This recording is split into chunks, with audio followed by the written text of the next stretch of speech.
Ito ata yung sinasabi lang, hihimatayin ka sa sarap? Like, grabe, girl.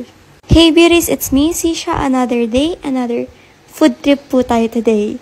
Gusto ko lang i-share sa inyo tong product na to from Miss D Gourmet Bagoong. Uy. I have here cropek, kamatis, and of course, itlog na maalat.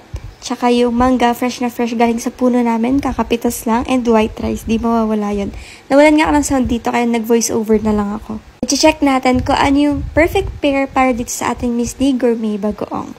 Let's do it. Let's go. Yung flavor po pala neto is sweet and spicy.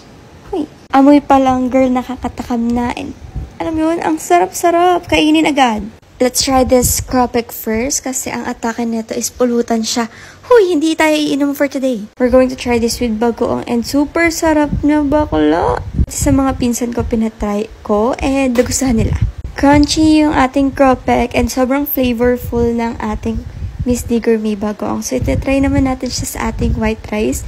Girl, gustong-gusto ko siya kasi perfect talaga, like pang-ulam na, ganun.